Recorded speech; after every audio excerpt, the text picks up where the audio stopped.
नमस्कार मित्रों, आज के इस वीडियो में एक बार फिर से आप सभी का बहुत बहुत हार्दिक स्वागत है।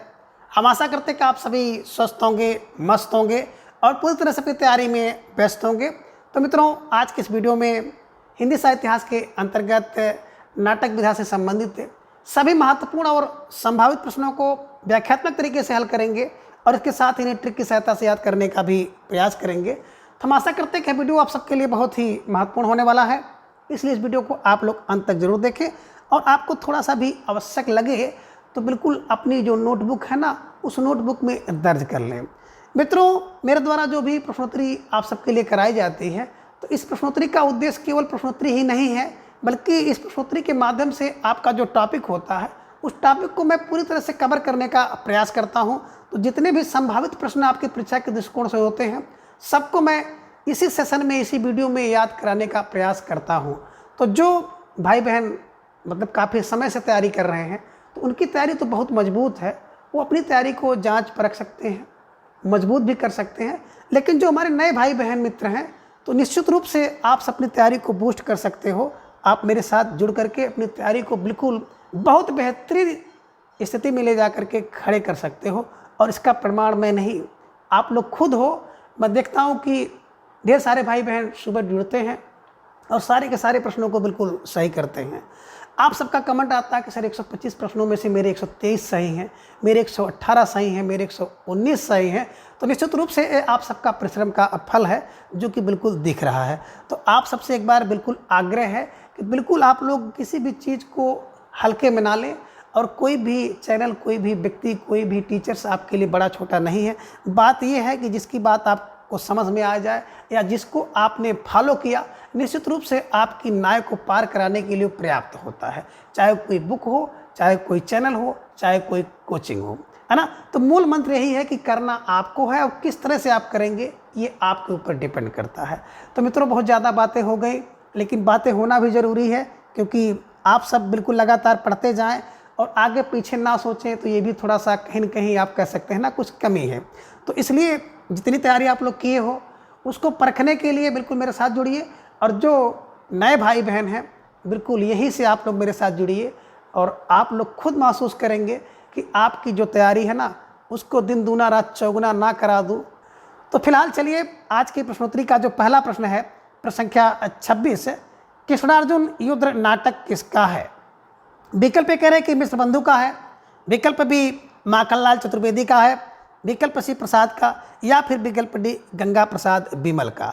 तो प्रश्न संख्या 26 का जवाब आपको देना है और आसान सा प्रश्न था और बहुत तेज़ी के साथ आप सबका जवाब भी आ गया कि सर विकल्प बी को लॉक किया जाए, Makhanlal Chaturvedi is right answer.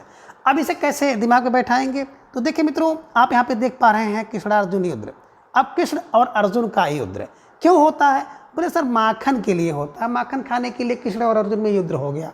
ये दिमाग में बैठा लीजिए। और आप तो दूसरा भी क्लू बना सकते हैं कि माखन खा के कृष्ण और अर्जुन युद्ध करते हैं। तो जो भी ट्रिक आपके दिमाग में हमेशा के लिए बैठ जाए, उस ट्रिक को, इस क्लू को आप इस्तेमाल करिए और पहले इस्तेमाल करिए, फिर विश्वास करिएगा, है ना। जब परीक्षा में मिल जाएगा तो बिल्कुल आपको काम ही देगा कि कृष्ण और अर्जुन माखन खा के युद्ध करते हैं। तो माखन खा के युद्ध कौन करता? बोले सर कृष्ण अर्जुन, है ना। तो कृष्ण अर्जुन के द्वारा लिखा गया नाटक है और ऐसे दिमाग में शामिल कर लीजिएगा कि माखन खाकर कृष्ण और अर्जुन क्या करते हैं? युद्ध करने का नाटक करते हैं। तो जैसे भी, जिस भी तरह से आपके दिमाग में बैठे, इसको बैठाने का प्रयास करिएगा, ठीक है। प्रश्न संख्या 27 है कि निम्न में से कौन सा नाटक मिश्र बंधु का है ना। इन्हीं की मिश्र बंधु 13 बंधु 1913 में मिश्र बंधु विनोद, जिन्होंने हिंदी साहित्य का इतिहास मिश्र बंधु विनोद नाम से लिखा है।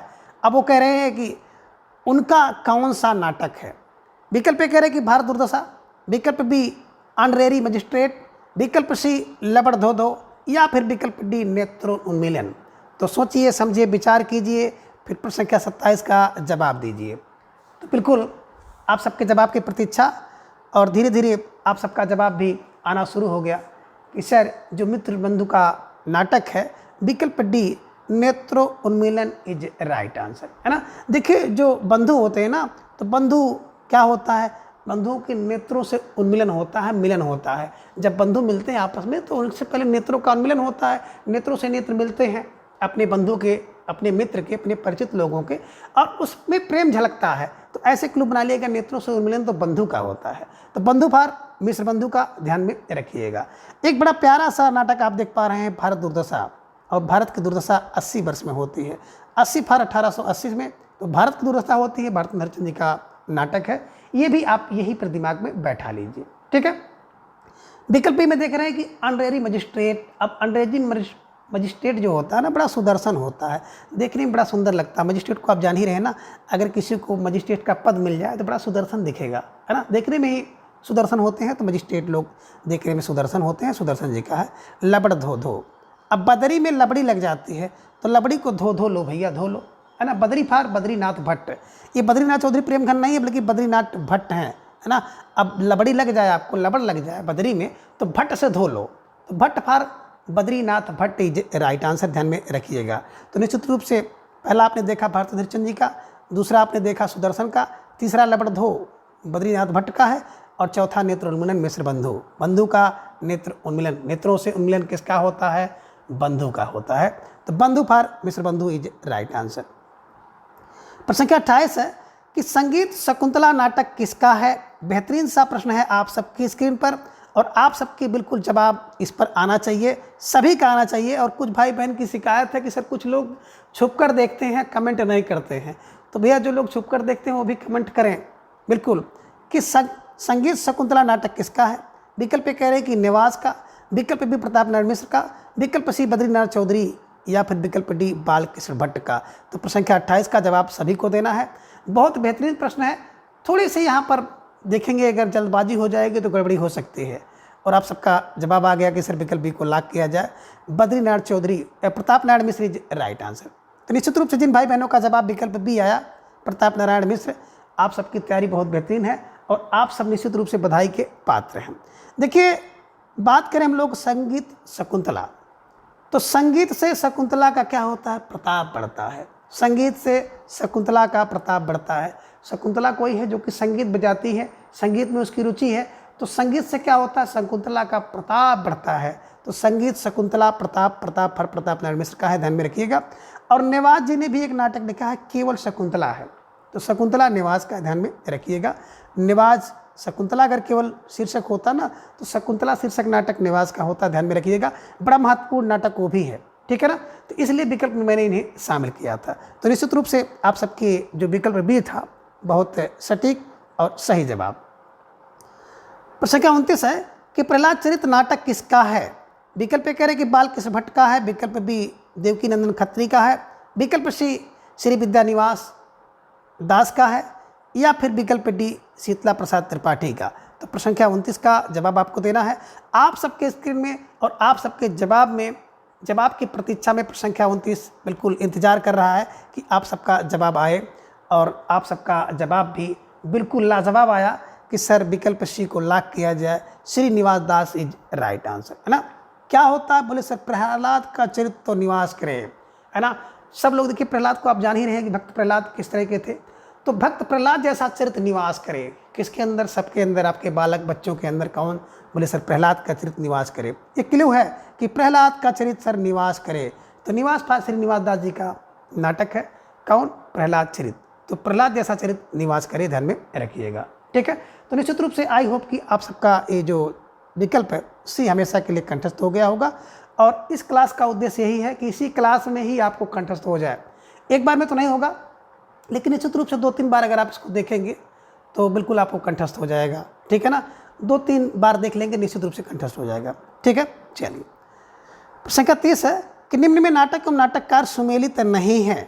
अब विकल्प ये कह रहे हैं कि सुनीता स्वयंवर और इसके जो नाटककार हैं श्रीनिवास दास, विकल्प बी महाराणा प्रताप और नाटककार हैं राधा कृष्ण दास, विकल्प सी नील देवी और नाटककार हैं भारत हरिश्चंद्र, और विकल्प डी है कि अमर सिंह राठौर और इसके जो नाटककार हैं राधा कृष्ण दास। तो कह रहे हैं कि प्रश्न संख्या 30 में एक नाटक और नाटककार सुमेलित नहीं है, उसी को आपको विकल्प के रूप में चयन करना है, चयनित करना है। तो कौन सा विकल्प है जो कि सुमेलित नहीं है?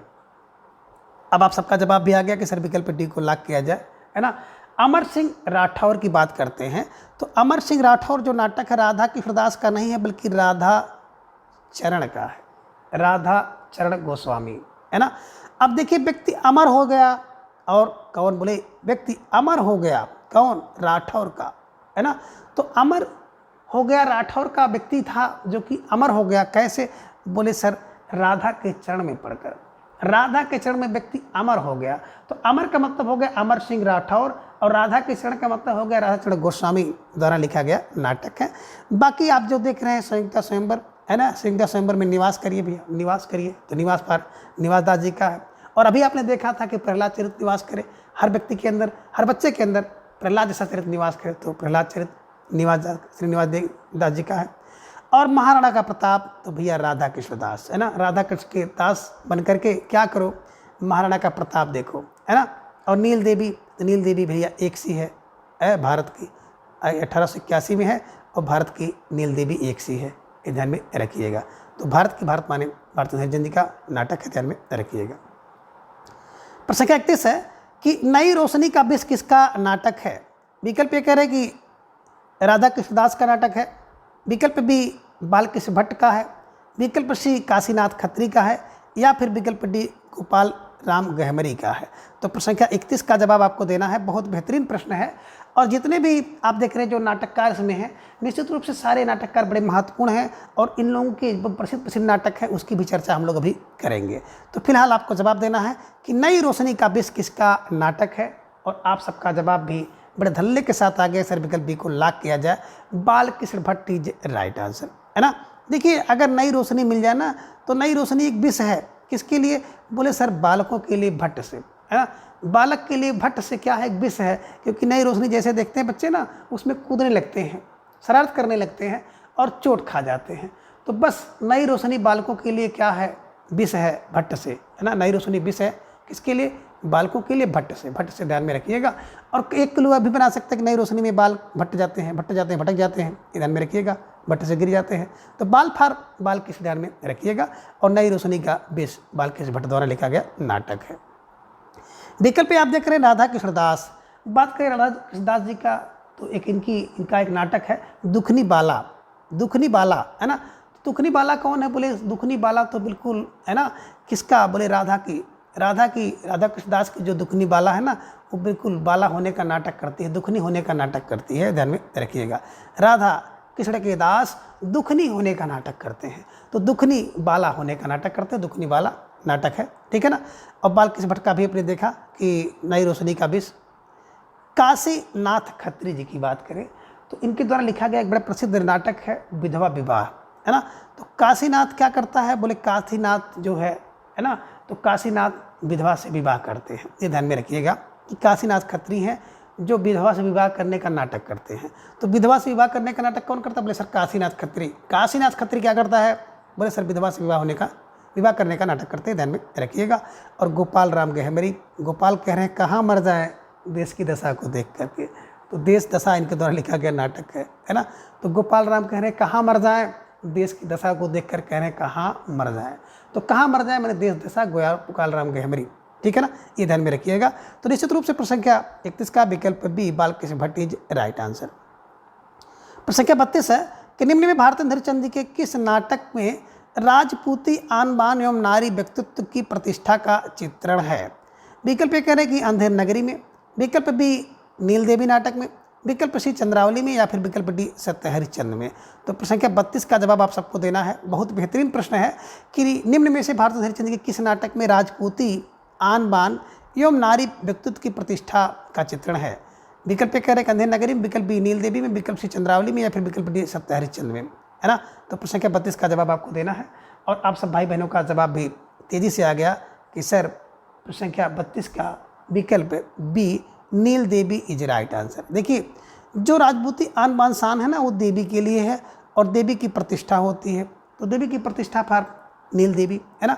तो आन बान शान किससे, बोले देवी से है, देवी से आन बान शान है, और देवी के व्यक्तित्व की प्रतिष्ठा देवी फॉर नील देवी, ध्यान में रखिएगा, ठीक है ना। तो ऐसे क्लू बना करके इसे दिमाग में रख लीजिएगा, ठीक है। चलिए प्रश्न संख्या 33 है कि दुखनी बाला किस विधा की रचना है। देखिए प्रश्न आ गया, विकल्प कह रहे उपन्यास है, विकल्प बी नाटक है, विकल्प बी निबंध है, विकल्प सी नाटक, या फिर विकल्प डी कहानी है ना। तो प्रश्न संख्या 33 एक बार फिर देख लीजिएगा कि दुखनी बाला किस विधा की रचना है, उपन्यास, निबंध, नाटक या कहानी? तो सोचिए समझिए फिर इसका जवाब दीजिए। और आप सबका जवाब फ़ौरन आ गया कि सर विकल्प सी को लॉक किया जाए, नाटक इज राइट आंसर, है ना। जो दुखनी बाला है किसकी? बोले राधा कृष्ण की दास की। राधा कृष्ण के दास जो हैं दुखनी बाला होने का नाटक करते हैं। अभी इसके पहले आपने देखा था, तो नाटक है दुखनी बाला, राधा कृष्ण दास द्वारा लिखा गया। ठीक है। प्रश्न संख्या 34 है कि विधवा विवाह किसका नाटक है? विकल्प ए कह रहे कि देवकी नंदन खत्री का, विकल्प बी अंबिका दत्त व्यास का, विकल्प सी काशीनाथ खत्री का, या फिर विकल्प डी गोपाल राम गहरमरी का।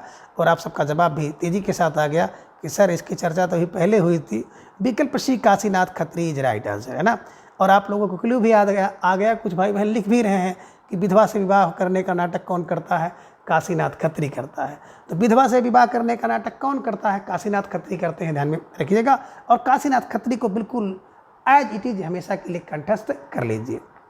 बात करें विकल्प ए देवकी नंदन खत्री, देवकी नंदन त्रिपाठी का एक नाटक है और बड़ा प्रसिद्ध नाटक है भारत हरण, है ना। अब देवकी नंदन ने क्या किया? भारत का हरण कर लिया, भारत का हरण, ध्यान में रखिएगा। अंबिका दत्त व्यास की बात करें तो भारत का सौभाग्य, है ना, अंबिका से बनता है, अंबिका का, भारत का सौभाग्य तो भैया ऐसे नहीं, अंबिका से बनता है, ध्यान में रखिएगा। और काशीनाथ विधवा से विवाह करने का नाटक करता है। और गोपाल का आपने देखा है, गोपाल राम गहरमरी का देश दशा, ठीक है, ध्यान में रखिएगा। तो फिलहाल प्रश्न संख्या 34 का जो विकल्प C Kashinath Khatri is right answer. प्रश्न संख्या 35 है कि निम्न में प्रसाद के नाटक का समय असंगत है ना। यानी कि प्रसाद जी का एक नाटक जो उसका समय जो है संगत नहीं है, गलत है। विकल्प ए कह रहे कि सज्जन नाटक 1910 में लिखा गया, विकल्प बी एक घूंट 1930 में, विकल्प सी चंद्रगुप्त 1931 में, या फिर विकल्प डी अजातशत्रु 1930 में। तो कह रहे किसका समय असंगत है? जिसका समय असंगत है उसी को आपको विकल्प के रूप में चयन करना है। तो आप सबका जवाब भी धीरे धीरे आ गया कि सर विकल्प डी को लॉक किया जाए। अजातशत्रु की बात करें तो 1930 में नहीं है, बल्कि मैंने बताया था आपको शत्रु से दो दो हाथ करते हैं।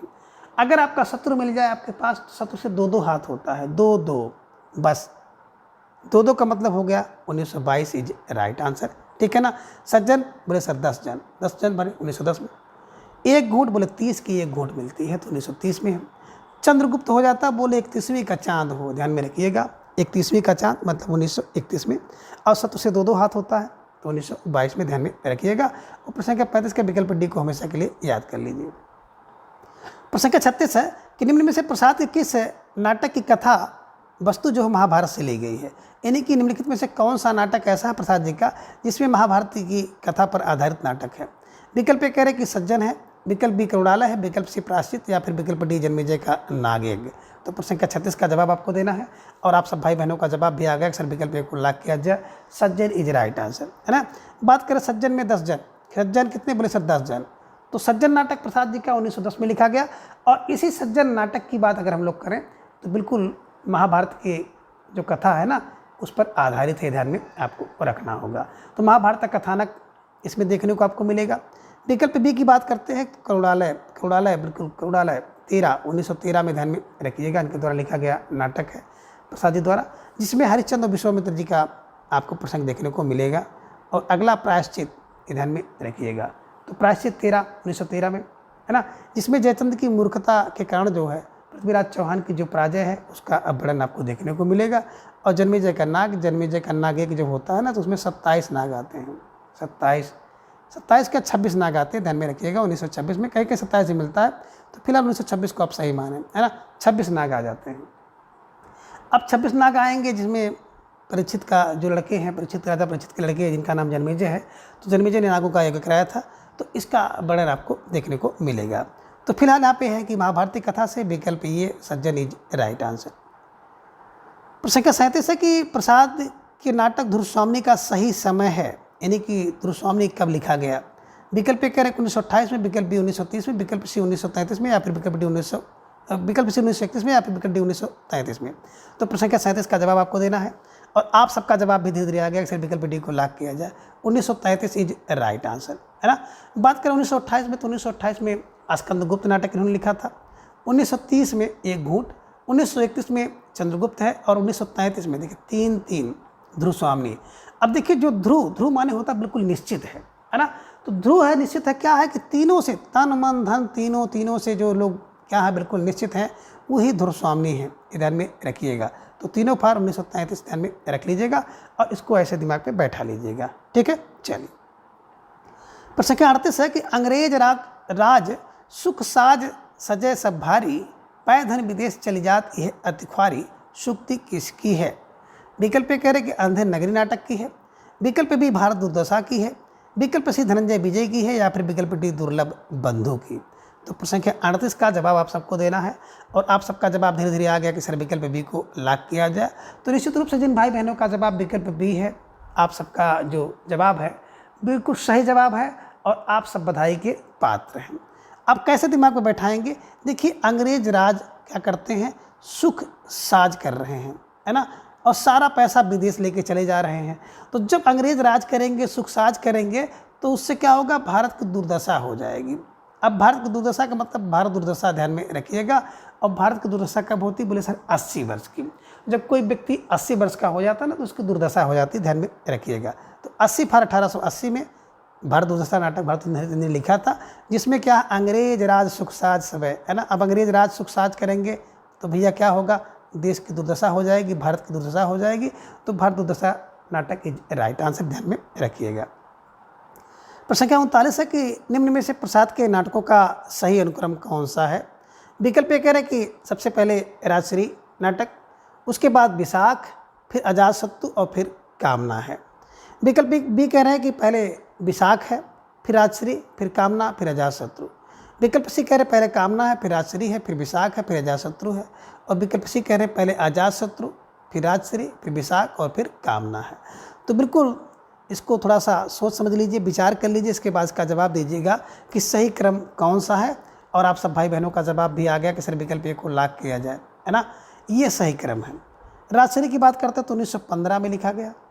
विशाख की बात करते हैं तो 22/2/1 विशाख 1921 में। अजातशत्रु, शत्रु मिल जाएगा, शत्रु से 2 हाथ 1922 में। कामना करते हैं कि 7/2/7 ये ध्यान में रखिएगा 1927 में। तो निश्चित रूप से अब 15, 21, 22 और 27 तो बिल्कुल विकल्प ये जिन भाई बहनों का जवाब था, निश्चित रूप से आप सब बधाई के पात्र हैं और आप सबकी तैयारी बहुत बेहतरीन है। प्रश्न संख्या 40 है कि निम्न में से प्रसाद के नाटक स्कंदगुप्त के पात्र कौन हैं, है ना।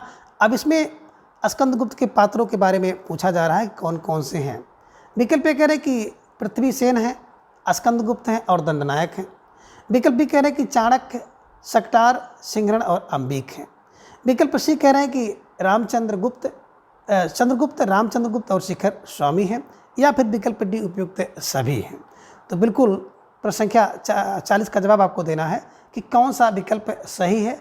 और आप सबका जवाब भी धीरे धीरे आ गया कि सर विकल्प ये को लॉक किया जाए, है ना। पृथ्वीसेन, स्कंदगुप्त और दंडनायक, बिल्कुल ये स्कंदगुप्त नाटक के पात्र हैं। बात करें चाणक्य, सकटार, सिंहरण और अंबिक तो भैया चंद्रगुप्त नाटक के पात्र हैं। और चंद्रगुप्त, रामगुप्त, शिखर स्वामी की बात करें तो ध्रुव स्वामी नाटक के पात्र हैं, है ना।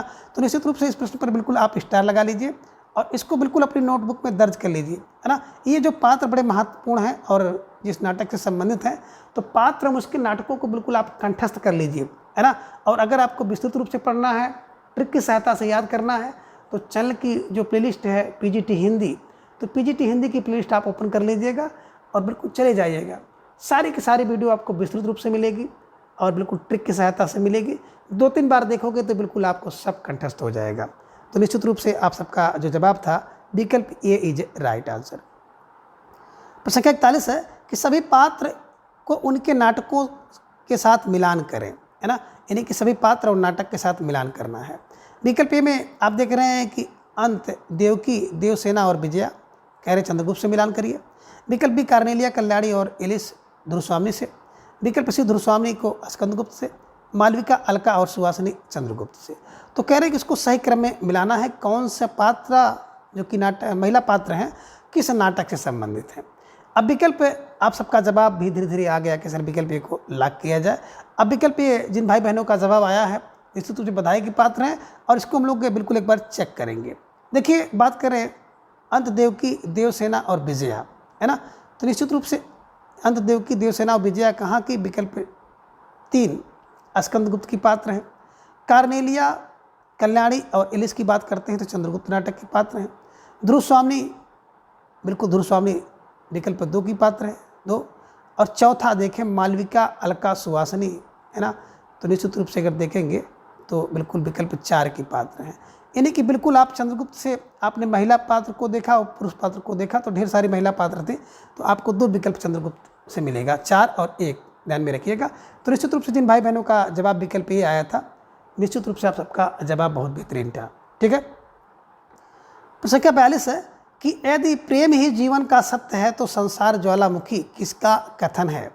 विकल्प ए कह रहे कि संवेदगान है, विकल्प बी चाणक्य ने चंद्रगुप्त से कहा, विकल्प सी अंबिक का है, या फिर विकल्प डी है कार्नेलिया का सुहासिनी से। तो प्रश्न संख्या 42 का जवाब आपको देना है। सोचिए समझिए विचार करिएगा, इसके बाद इसका उत्तर दीजिएगा। तो आप सब भाई बहनों का जवाब भी आ गया, सर विकल्प डी को लॉक किया जाए, कार्नेलिया का सुहासिनी से है ना। हालांकि इस प्रश्न पर कहीं कहीं विवाद भी देखने को मिलता है ना। तो निश्चित रूप से आप सब विकल्प डी को सही मानकर चलें, है ना। नेट पर भी यही दिखाता है जब आप गूगल से सर्च करेंगे, ठीक है ना। तो प्रश्न संख्या 42 का विकल्प D is right answer. Cornelia ने सुहासिनी से कहा था, है ना। अब देखिए प्रेम जीवन का सत्य है तो कान से सुन लेते हैं, और सुहासिनी बिल्कुल ज्वालामुखी हो जाती है। जैसे कार्नेलिया ने सुना कान से कि प्रेम जीवन का सत्य है, तो बिल्कुल सुहासिनी जो है सोई थी उठकर ज्वालामुखी हो जाती है, यानी ध्यान में रखिएगा। और प्रश्न संख्या 42 के विकल्प डी को हमेशा के लिए कंठस्थ कर लीजिएगा। प्रश्न संख्या 43 है कि निम्न में से प्रेमचंद का नाटक नहीं है। बात करें विकल्प ए करबला नाटक नहीं है, विकल्प बी संग्रामीण का नाटक नहीं है, विकल्प सी रंगभूमि का नाटक नहीं है, या फिर विकल्प डी प्रेम की बेदी। तो प्रश्न संख्या 43 का जवाब आप सबको देना है, और आप सब भाई बहनों का जवाब भी आ गया कि सर विकल्प सी को लॉक किया जाए, रंगभूमि इज राइट आंसर, है ना। बात करें मुंशी प्रेमचंद का जो रंगभूमि है, रंगभूमि में तू पहुँच तू 5 1925 में लिखा गया, ये नाटक नहीं बल्कि उपन्यास है, इसे ध्यान में रखिएगा, ठीक है ना। तो निश्चित रूप से जिन भाई बहनों का जवाब आया कि सर विकल्प सी को लॉक किया जाए, तो विकल्प सी आप सबका सही जवाब था। करबला संग्राम और प्रेम की बेदी बिल्कुल प्रेमचंद के नाटक है, ध्यान में रखिएगा।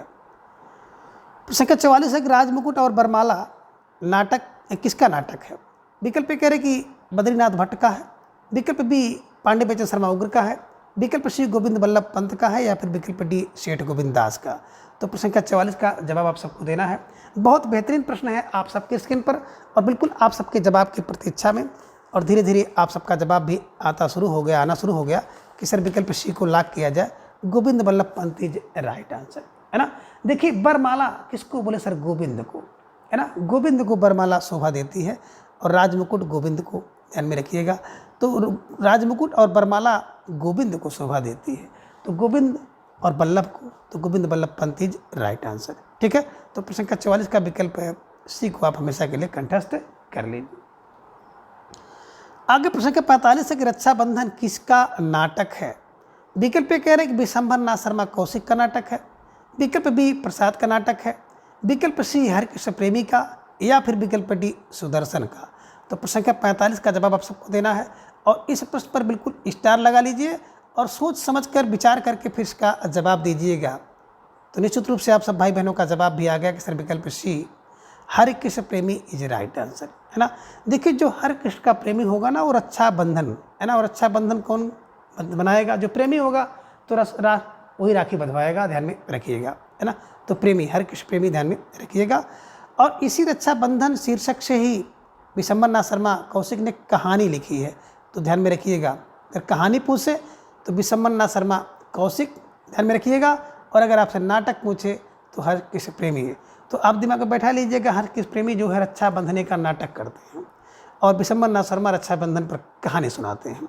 तो इनकी कहानी है और इनका नाटक है, इसलिए मैंने दोनों लोगों को आज के इस विकल्प में शामिल किया था। तो आप लोग आई होप कि एक कहानी रक्षाबंधन शीर्षक से और नाटक दोनों से आप परिचित होंगे।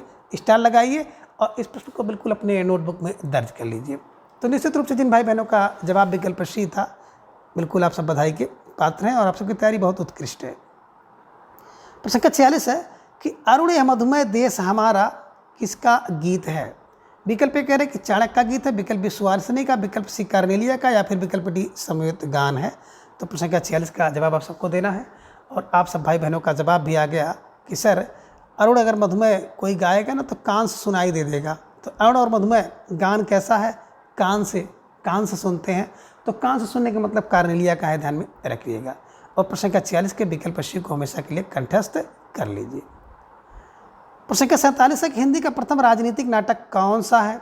विकल्प ए कह रहे कि अंधेर नगरी है, विकल्प बी भारत दुर्दशा है, विकल्प सी करुणालय है, या फिर विकल्प डी कामना। तो बिल्कुल प्रश्न संख्या 47 का जवाब आपको देना है कि हिंदी का प्रथम राजनीतिक नाटक कौन है। और आप सबका जवाब भी धीरे धीरे आना शुरू हो गया कि सर विकल्प बी को लॉक किया जाए, भारत दुर्दशा इज राइट आंसर, है ना। देखिए जो क्या होता है, भारत दुर्दशा कब होती है, बोले राजनीति में, है ना। भारत में जो राजनीति है ना, राजनीति में नाटक करने के कारण क्या हो जाता है कि भारत की दुर्दशा हो जाती है, ध्यान में रखिएगा, है ना। ऐसे क्लू बनाइएगा और इस क्लू का जो अस्तित्व से कोई संबंध नहीं है, ना ही किसी राजनीतिक गतिविधि से कुछ लेन देन है, बस किसी तरह से आपके दिमाग में हमेशा के लिए बैठ जाए, एकमात्र यही उद्देश्य है ना। तो आप दिमाग में बैठा लीजिएगा कि राजनीति, भारत में जो राजनीति का नाटक है ना, इसी से भारत की दुर्दशा हो जाती है। तो राजनीतिक नाटक सबसे पहला भारत दुर्दशा है, ये ध्यान में रखिएगा, ठीक है ना। तो भारत की दुर्दशा क्यों हुई, बोले सर राजनीति के कारण भारत की दुर्दशा होती है। तो जैसे भी आपके दिमाग में आ जाए बैठाने का प्रयास करिएगा, ठीक है। प्रश्न संख्या 48 है कि हिंदी का प्रथम प्रतीकात्मक नाटक कौन सा है? विकल्प ए कह रहे कामना है, विकल्प बी सज्जन है, विकल्प सी प्रायश्चित, या फिर विकल्प डी कल्याणी। तो प्रश्न संख्या 48 का जवाब आप सबको देना है। बहुत बेहतरीन प्रश्न है आप सबके स्क्रीन पर, और धीरे धीरे आप सबका जवाब भी उतना ही लाजवाब आ गया कि सर विकल्प ए को लॉक किया जाए, कामना इज राइट आंसर, है ना। देखिए प्रतीक की बात करते हैं, प्रतीक चिन्ह, है ना, या संकेत, है ना, जो होता है उसकी हम लोग कामना करते हैं। अगर हम लोग तैयारी कर रहे हैं तो निश्चित रूप से हम लोग कामना करेंगे कि सिलेक्शन हो जाए, अच्छे अंक आ जाए, अपना जिला मिल जाए, पहली रैंक मिल जाए। तो यही आपका प्रतीक है। प्रतीक क्या है? प्रतीक सर तो कामना का है ना, कि कामना है, प्रतीक की कामना करते हैं, प्रतीक की संभावना करते हैं। तो कामना प्रतीक की और जब कामना कर लेते हैं तो उसका एक प्रतीक बना लेते हैं कि चयन हो जाएगा तो अपना ज़िला मिल जाएगा, अपना ज़िला मिल जाएगा तो 12 किलोमीटर पे स्कूल मिल जाएगा, स्कूल मिल जाएगा तो घर से अप डाउन होगा। तो जैसे भी जिसकी कल्पना है ना, वो दिमाग में बैठाएगा कि नौकरी मिल जाएगी तो 70,000 वेतन मिलेगा, तो वेतन मिलेगा तो ऐसा होगा वैसा होगा, शादी होगी, विवाह होगा, मतलब एक प्रतीक आप बनाएंगे। तो कामना एक प्रतीक है, प्रतीक भार प्रतीकात्मक नाटक है। इसको अगर इसी तरह से याद करेंगे तो निश्चित रूप से देखें, हिंदी में ढेर सारे तथ्य हैं, ढेर सारी चीज़ें हैं, तो उसको देखते हुए कन्फ्यूजिंग होता है। तो कन्फ्यूजिंग ना हो इसलिए हम लोग ट्रिक की सहायता से, क्लू की सहायता से याद करने का प्रयास करते हैं। तो निश्चित रूप से आप सब का जो विकल्प है कामना इज राइट आंसर। प्रश्न संख्या 49 है कि हिंदी का प्रथम गीत नाट्य कौन सा है? विकल्प ए कह रहे कामना है, विकल्प बी भारत दुर्दशा है, विकल्प सी करुणालय, या फिर विकल्प डी प्रायश्चित। तो प्रश्न संख्या 49 का जवाब आप सबको देना है कि हिंदी का प्रथम गीत नाट्य कौन सा है। और आप सबका जवाब बहुत बेहतरीन आया, तेज़ी के साथ आया, और सभी का जवाब आया कि सर विकल्प सी को लॉक किया जाए, करुणालय इज राइट आंसर, है ना। देखिए गीत पहले कब होती है ना, गीत जब हम लोग गाते हैं ना, जब कौड़ा होती है तो कौड़ा में भी लोग गीत गाते हैं। सबसे पहले गीत कौन कौड़ा में गाई गई थी, ध्यान में रखिएगा। और आप लोग इसको जानते होंगे कि वियोगी होगा पहला कवि, आह से उपजा होगा गान। तो सबसे पहले गीत कब होती है? बोले सर सबसे पहले गीत नाटिका तो कविता से होती है, कौड़ा से होती है। तो कौड़ा कौड़ा ध्यान में रखिएगा, कौड़ा से। और माँ निषाद प्रतिष्ठाम सोम सरस्वती समागमा, वाल्मीकि जी का भी जानते हैं। तो इसी क्लू को जोड़िएगा, कौड़ा से सबसे पहले होगी गीत नाट्य, है ना। गीत नाट्य में सबसे पहले कौड़ा जरूरी है। तो कौड़ा, अगर आपको गीत नाट्य करना है तो सबसे पहले कौड़ा करना होगा। तो कौड़ा फर कौड़ालय ध्यान में रखिएगा और इसको ऐसे दिमाग में बैठा लीजिएगा, ठीक है। तो निश्चित रूप से आप सबका विकल्प सी इज राइट आंसर। प्रश्न संख्या 50 है कि शील यानी कि व्यवहार के आधार पर एक नायक सुमेलित नहीं है।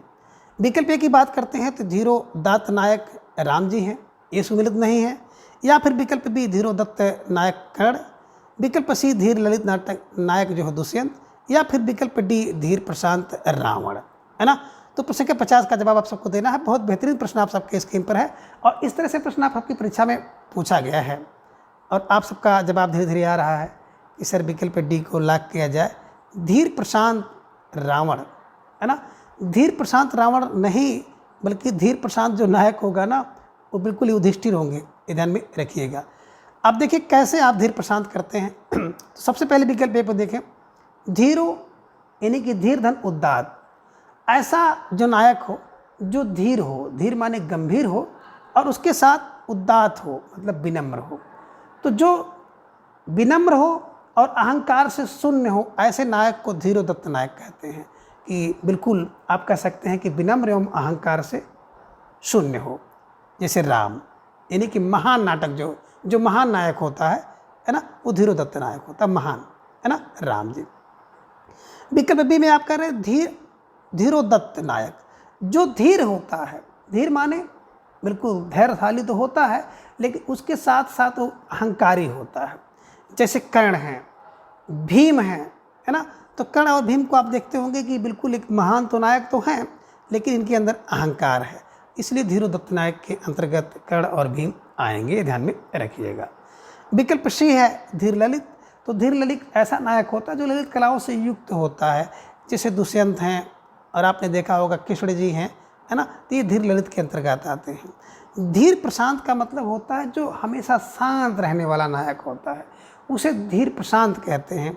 जैसे आप युधिष्ठिर जी को जानते हैं कि युद्ध में जो स्थिर रहता है उसे कहते हैं युधिष्ठिर, है ना, तो ये रावण नहीं बल्कि विकल्प डी यहाँ पर युधिष्ठिर होना था, इसलिए प्रश्न संख्या 50 का विकल्प डी जो है असंगत है, सुमेलित नहीं है, और आप सबका ही जवाब सही होगा। तो मित्रों, इस प्रकार से आप इन सभी प्रश्नों को आसानी से हल कर सकते हैं। प्रत्येक दिन सुबह 7 बजे आप लोग टॉपिक वार प्रश्नोत्तरी के लिए मेरे साथ जुड़ें, और प्रत्येक रविवार को 125 टीजीटी पीजीटी हिंदी के पाठ्यक्रम पर आधारित प्रश्नावली के लिए हमारे साथ जुड़ें, और जुड़ करके आप लोग अपनी तैयारी को जांचिए, परखिए और मजबूत करिए। और मित्रों, जितनी ज़्यादा आपकी संख्या बढ़ रही है ना, उससे कहीं अधिक हमारी जिम्मेदारी भी बढ़ रही है। तो निश्चित रूप से एक बार आप सभी का बहुत बहुत आभार कि आप सब इतनी तेज़ी के साथ हमारे साथ जुड़ रहे हैं। तो बिल्कुल आप सबका जो विश्वास है, आप सबके विश्वास पर खरा उतरने का पूरा प्रयास करूंगा। तो आज की इस वीडियो में बस इतना ही। अगली वीडियो में हम लोग इसके अगले भाग को जानेंगे। तब तक के लिए धन्यवाद, नमस्कार, बाय बाय।